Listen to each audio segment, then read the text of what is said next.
Le 1er mars 2025, une nouvelle secoue la France. L'ex-président Nicolas Sarkozy a été condamné à 7 ans de prison. Un verdict retentissant qui marque une page sombre dans l'histoire politique du pays. Alors qu'il se voyait une fois de plus propulsé sous les feux des projecteurs, c'est cette fois dans la salle d'audience qu'il a fait face à un futur incertain. Au moment de la lecture du jugement, sa femme, Carla Bruni, ne pouvait retenir ses larmes. Dans un silence lourd de signification, elle lui a dit au revoir. Cette scène, pleine d'émotions, symbolise non seulement la fin d'une époque pour Sarkozy, mais aussi un tournant dans la vie d'un homme qui a tout connu. Pouvoir, gloire et désormais la prison. Pourquoi en est-il arrivé là ?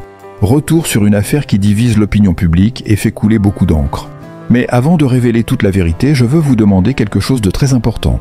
Abonnez-vous à la chaîne et activez la cloche.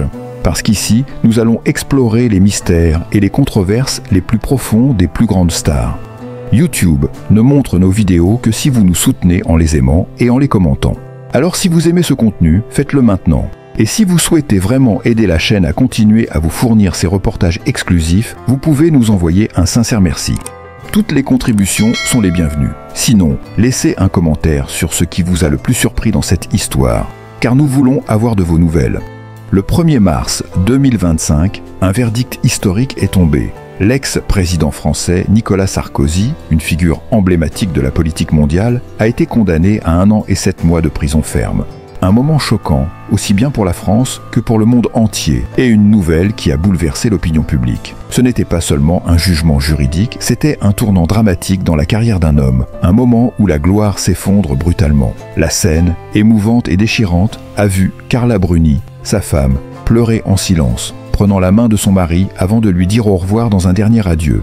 Nicolas Sarkozy, ancien président de la République française, n'a pas seulement été un dirigeant politique. Il a incarné la puissance, l'ambition et la domination sur la scène internationale. Il a été le visage de la France dans le monde entier pendant des années. Mais aujourd'hui, cet homme, qui a mené la France pendant 5 années intenses, est désormais une figure de la controverse et du scandale. Son ascension politique a été rapide, sa chute tout aussi brutale.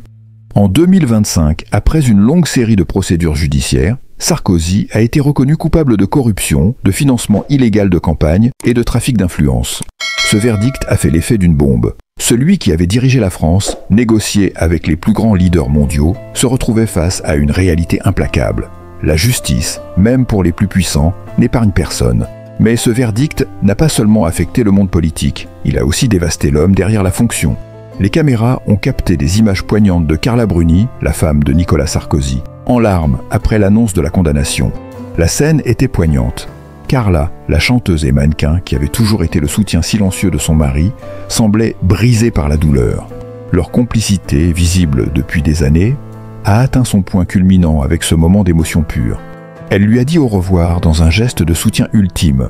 Un baiser furtif sur sa joue, une prise de main forte et silencieuse, un regard lourd de sens. La scène, filmée par les caméras du monde entier, n'a pas seulement été un adieu entre un couple, mais un symbole de la fin d'une époque. Les yeux du monde étaient rivés sur eux. Le couple, à la fois puissant et fragile, venait de vivre un tournant tragique. La condamnation de Sarkozy n'a pas seulement secoué la politique française, elle a résonné à l'échelle mondiale.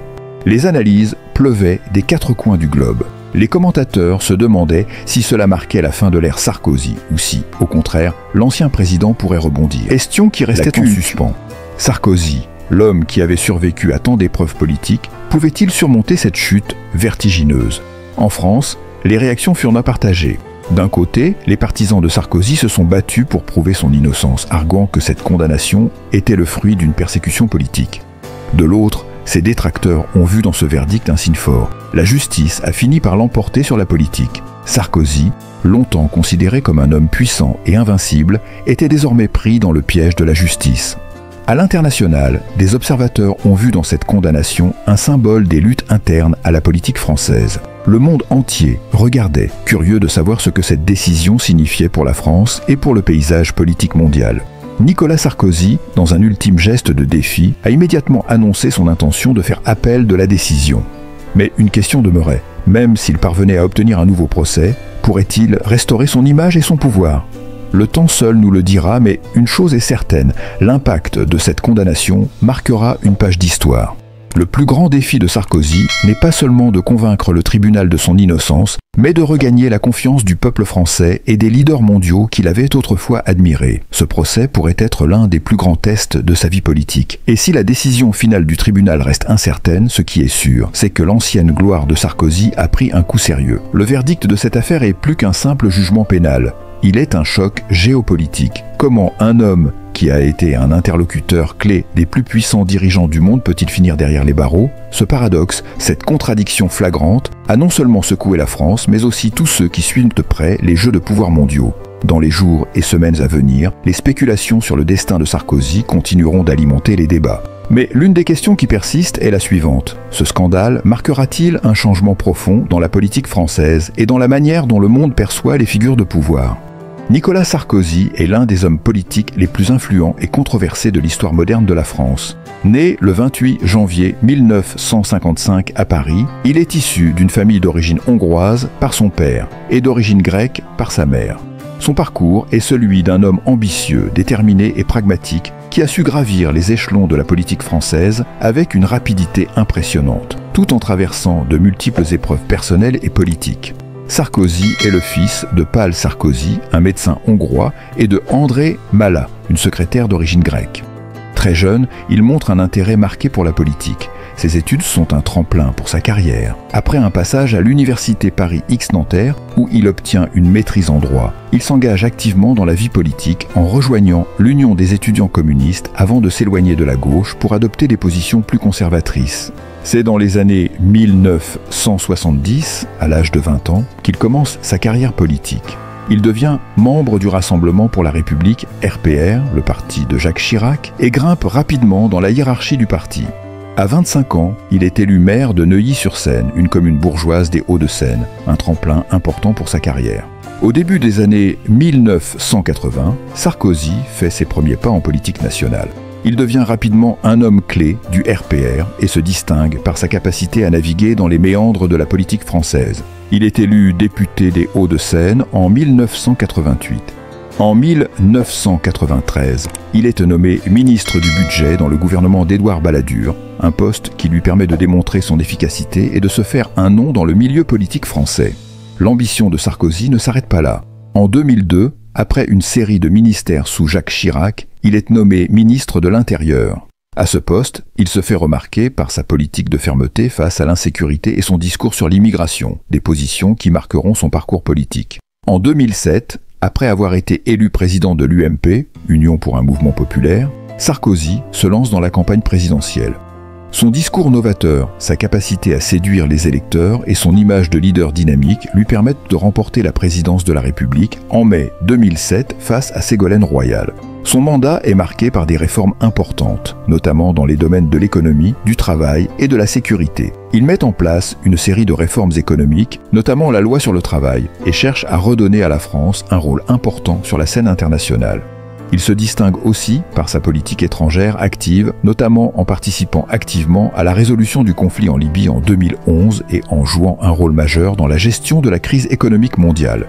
Nicolas Sarkozy s'illustre aussi par sa capacité à prendre des décisions rapides, parfois impopulaires, et à imposer son style personnel de gouvernance. Son mandat est aussi marqué par une série de crises sociales, notamment les émeutes en banlieue en 2005, mais aussi par la crise financière de 2008. C'est durant cette période qu'il se rapproche de la chancelière allemande Angela Merkel pour gérer la crise de la zone euro. La vie personnelle de Sarkozy a été l'un des aspects les plus médiatisés de sa carrière. Marié à la chanteuse et mannequin Carla Bruni en 2008, il devient ainsi une figure du couple présidentiel moderne, avec une image glamour qui contraste avec les figures politiques plus traditionnelles. Leur mariage est un symbole de l'évolution de l'image des présidents français, où la vie privée est parfois aussi importante que la vie politique. Cependant, sa carrière a aussi été marquée par de nombreuses controverses. Accusé à plusieurs reprises de corruption et de financement illégal de campagne, Sarkozy est jugé dans plusieurs affaires judiciaires après son départ de la présidence. L'une des affaires les plus médiatisées est l'affaire des écoutes, dans laquelle il est accusé d'avoir essayé d'influencer des juges pour obtenir des informations confidentielles. Cette affaire l'a conduit à être condamné en 2021, une situation qui a mis en lumière les zones d'ombre de sa présidence et de sa vie politique. Après son départ de l'Élysée en 2012, Sarkozy n'a pas disparu de la scène politique. Il tente de revenir en 2014 en prenant la tête de l'UMP, qu'il renomme les Républicains, pour préparer sa réélection en 2017. Cependant, il échoue à se représenter à l'aile.